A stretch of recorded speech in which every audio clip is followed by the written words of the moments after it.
매년 새해 1월 초가 되면 미국 경제학계의 최대 향연이라고 할 수 있는 연례 학술 대회가 개최됩니다. 바로 전미경제학회인데요. 여기에는 노벨 경제학상 수상자, 유명 대학의 교수 등 전 세계 경제학계의 기라성 같은 석학들이 총집결하고요. 올해는 로리 로건 달라스 연방은행 총재가 초청 연사로 나섰습니다. 이 자리에서 로건 총재는 뜨거운 감자 중에 하나라고 할 수 있는 연준의 긴축 정책에 대한 이슈를 들고 나왔는데요. 이 발언이 끝난 후 그 다음 주에 개장한 뉴욕 증시에서 3대 지수가 일제히 연초의 하락분을 단숨에 만회하는 등 크게 환호하며 뜨거운 반응을 보였습니다. 따라서 오늘 포커스 네트워크의 주제는 금융시장 유동성 위기 고조, 미연준 양적 긴축 속도 조절입니다. 오늘의 이슈 포인트는 학회 초청 연설 키워드, 양적 긴축 시나리오 분석, 그리고 투자 전략과 유의사항 등의 순서로 살펴보도록 하겠습니다. 자, 이제 그러면 그 상세한 이야기 속으로 들어가 보겠습니다. 안녕하세요. 포커스 네트워크의 우보 박사입니다. 오늘은 먼저 새해 들어 1월 첫 주말에 전미경제학회의 초청 연사로 강단에 섰던 달라스 연은의 로리 로건 총재의 소식으로 시작해 보도록 하겠습니다. 이 자리에서 로건 총재는 시장 감시와 통화 정책의 실행이라는 주제로 연설을 했는데요. 팬데믹 이후 연준의 긴축 통화 정책 방향성에 큰 획을 그을 수 있는 매우 중요한 이슈를 들고 나왔습니다. 이 주제와 관련된 오늘 영상은 중앙은행 통화 정책의 운영 체계와 정책 변수에 대한 분석이라서 다소 이론적이긴 하지만 그리 어렵지 않으니 잘 따라오시기 바랍니다. 먼저 위에서 로건 총재가 전미경제학회에 초청 연설 때 발언한 키워드와 주요 내용이 무엇인지 살펴볼까요? 여기 블룸버그의 헤드라인 기사에서 보듯이 로건 총재의 연설 주제는 역레포 고갈과 연준의 자산 감축 속도 완화입니다. 즉 금융시장에서 유동성이 말라가는 지금 연준의 대차 대조표 축소, 속도 조절에 대한 변수의 결정을 위한 토의를 시작하는 것이 적절하다라고 주장했습니다. 또한 최근 금융조건 완화로 인한 총수요 촉진으로 추가적 금리 인상 가능성이 아직 테이블에서 내려오지 않았다면서 여전히 매파적 본색을 감추지 않기도 했습니다. 연준의 자산 축소와 관련한 로건 총재의 이러한 발언은 시장에서 커다란 반응을 불러왔는데요. 이것은 어쩌면 그의 경력을 보면 당연한 결과라고 할 수 있겠습니다. 로건 총재는 2020년에 달라스 연원으로 자리를 옮기기 전까지 10년 동안 뉴욕 연방은행에서 공개시장 조작, 즉 양적 완화와 양적 긴축 업무를 직접 담당한 실무 책임자였기 때문입니다. 최근에 공개된 12월 FOMC 의사록에서 보면 로건 총재가 연설을 하기 전부터 이 주제는 뜨거운 감자였습니다. FOMC 의원들은 역레포 잔액이 지속적으로 감소하면서 시장 유동성이 말라가는 현상에 주목했습니다. 따라서 지급 준비금이 충분할 때 대차 대조표 감축 규모를 점차적으로 줄이다가 언젠가는 양적 긴축을 종료해야 한다는 데 의견을 같이 했습니다. 이와 관련된 기술적 요인들을 토의할 필요가 있고 자산 감축 속도 조절을 결정하기 전에 일반 대중들에게 미리 공지하는 것이 적절하다고 판단했습니다. 이러한 배경에서 가장 적임자라고 할 수 있는 로건 총재가 전미경제학회에서 작심 발언을 한 것으로 풀이됩니다.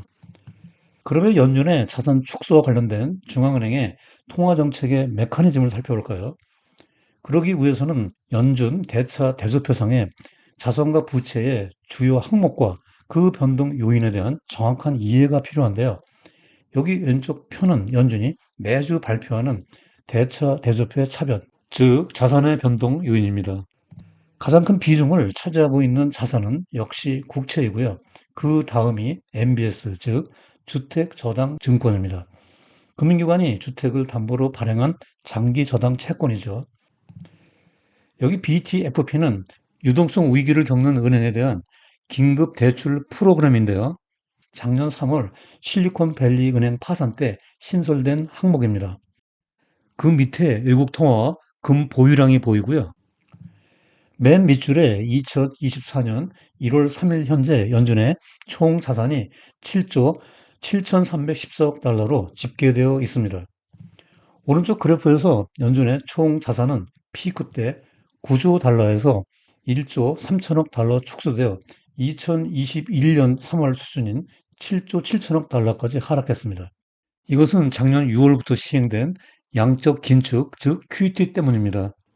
작년 은행 위기 때 소폭으로 증가했다가 다시 감소하고 있고요. 이와 관련된 그래프가 밑에 있는데요. BTFP 잔액이 1월 3일 현재 1,412억 달러입니다. 최근 들어 증가세가 가파라지고 있는데요. 여전히 급전이 필요한 은행들이 많다는 것을 시사해주고 있습니다. 다음으로 이 표는 연준의 대차 대조표의 대변, 즉 부채의 변동 요인을 나타내고 있습니다. 맨 위에 있는 항목이 유통통화, 즉 본원 통화량입니다. 이것은 시중은행에 공급되어 신용 창출의 기본이 되는 돈으로서 단기간에 크게 변동하지는 않습니다. 다음으로 역레포입니다. 실제로 로건 총재가 지적한 대로 작년 5월부터 역레포가 지속적으로 감소하여 현재 잔액이 7,199억 달러로 쪼그라들어 있습니다. 그 다음이 재무부가 연준에 개설하고 있는 계좌, 즉 TGA입니다. 작년 5월 말 현재 부채 한도 협상 때 잔액이 485억 달러로 거의 바닥까지 드러났으나 지금은 7,435억 달러로 나라 국간이 빵빵하게 채워진 것을 알 수 있습니다. 그리고 맨 밑에 있는 항목이 지급준비금인데요. 은행들이 예금에서 일정 비율을 떼내서 연준에 맡겨놓은 초과지급 준비금을 의미합니다. 팬데믹 이후 시중에 풀린 긴급지원금이 은행 예금으로 들어와 지급준비금이 급격히 증가했는데요. 현재 잔액이 3조 4,594억 달러에 달하고 있습니다. 이 지점에서 무엇인가 이론적으로 좀 더 구체적인 설명이 필요한 것 같습니다. 그래서 여기 뽀순이가 묻습니다. 그러면 연준의 대차 대조표상 부채 항목 중에서 역레포의 의미와 그 기능이 무엇인지 궁금해. 이에 뽀시기가 대답합니다. 그래. 역레포라는 용어가 좀 어려운 것 같지만 개념만 파악하면 쉽게 이해할 수 있어. 그렇습니다. 먼저 레포란 우리말로 환매 조건부 채권이라고 하는데요. 왼쪽 그림에서처럼 상업은행들이 국채를 담보로 중앙은행 즉 연준으로부터 자금을 빌린 후 다음날 되갚는 거래를 말합니다. 반대로 역레포란 연준이 국채를 담보로 상업은행으로부터 하루짜리 자금을 빌리는 거래를 의미하고요. 2013년에 처음으로 도입되었습니다. 역레포는 초과 유동성을 조절하기 위해 사용하는 직접 통화 정책 수단으로 단기 금리에 직접적인 영향을 미치는 등 금융시장에서 매우 중요한 기능을 합니다. 참고로 역레포 거래는 뉴욕 연은의 공개시장 거래 창구를 통해서 이루어지고요. 해외 거래는 휘마라고 부릅니다. 정리하면 역레포는 시중의 잉여 자금이며 금융시장에서 유동성의 과부족을 해소시켜주는 일종의 완충, 즉 버퍼 자금이라고 할 수 있겠습니다. 다음으로 연준의 기준금리에는 하단과 상단이 있잖아요. 이 기준금리의 하단과 상단이 어떻게 형성되고 유지되고 있는지 살펴볼까요? 연준의 기준금리는 2022년 3월부터 11번 인상되어 현재 기준금리 하단은 5.25%, 상단은 5.5%이고요.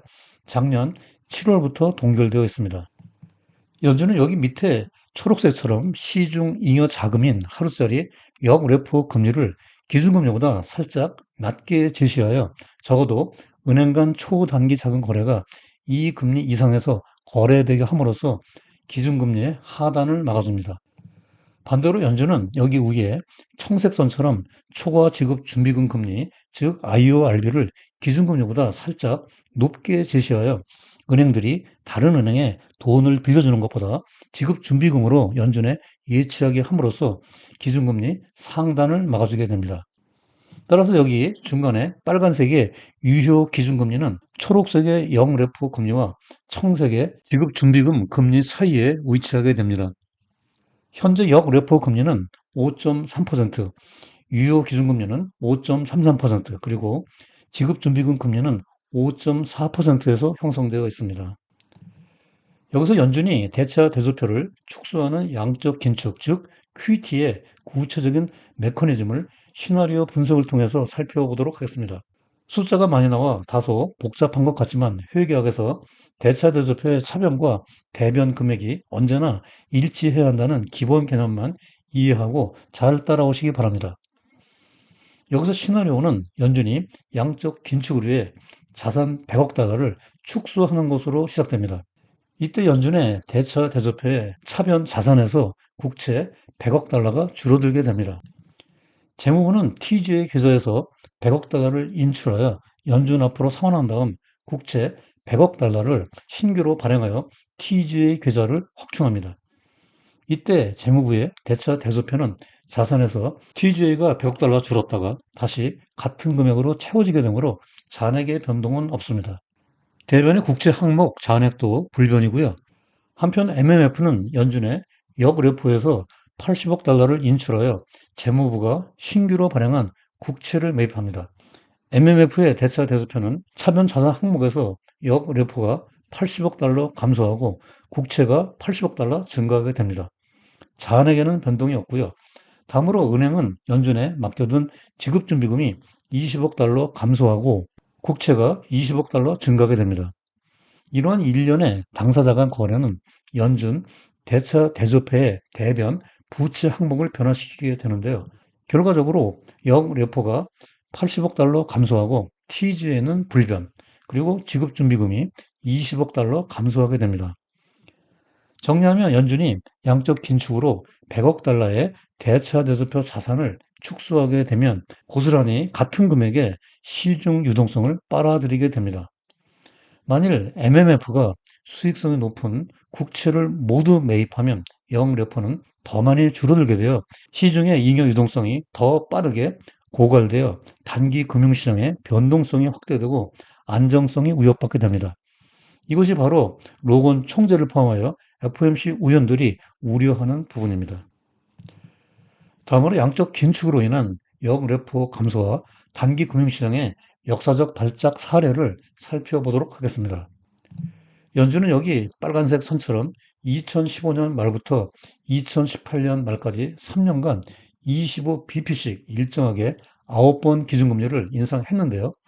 그 이후 2019년 7월까지 기준금리가 2.25에서 2.5% 사이에서 동결되었습니다. 2017년 10월부터 양적 긴축이 시작되었고요. 그 이후 2018년부터 여기 초록색 선에 영레포 잔액이 거의 바닥 수준으로 떨어졌습니다. 여기서 청색 선은 Secured Overnight Financing Rate, 즉 약자로 SOFR라고 합니다. 영레포 금리는 연준이 설정하지만 SOFR는 더 광범위한 단기 금융시장에서의 레포 금리를 반영합니다. 2019년 9월 17일 이 소퍼가 장중 한때 8%로 치솟으면서 발작이 일어났습니다. 상황이 이렇게 긴박해지자 연준은 양적 긴축을 완전히 중단하고 단기채 매입을 늘리면서 기준금리를 서둘러 인하하는 등 신속한 시장 안정화 조치를 단행했는데요. 이 당시 연준 의장이 파월이었습니다. 따라서 파월 의장이 일찍이 이러한 부작용을 경험했기 때문에 지난 12월 FOMC에서 이러한 이슈에 대한 대응 방안들이 심도 있게 논의되었을 것으로 보입니다. 따라서 현재 영레포 감소 속도로 볼 때 2분기 이내에 잔액이 바닥이 날 것으로 예상되며 양적 긴축이 지속되면 시중 잉여 자금 소진으로 2019년 사례처럼 단기 금융시장 발작이 우려되고 있습니다. 영레포 잔액이 소진되고 나면 그 이후에 양적 긴축은 고스란히 지급준비금 감소로 이어져 일부 개별 은행들의 유동성 위기가 초래될 수 있습니다. 그러므로 영레포 잔액이 소진되기 전 또는 지급준비금 잔액이 충분할 때 양적 긴축의 속도를 조절하거나 또는 적극적으로 중단하여 불확실성 제거와 변동성 축소로 금융위기 리스크를 차단할 필요가 있다고 할 수 있겠습니다. 자, 이제 마지막으로 오늘 영상의 주요 내용과 시사점, 그리고 투자 전략과 유의사항을 포커스 포인트로 정리해 보도록 하겠습니다.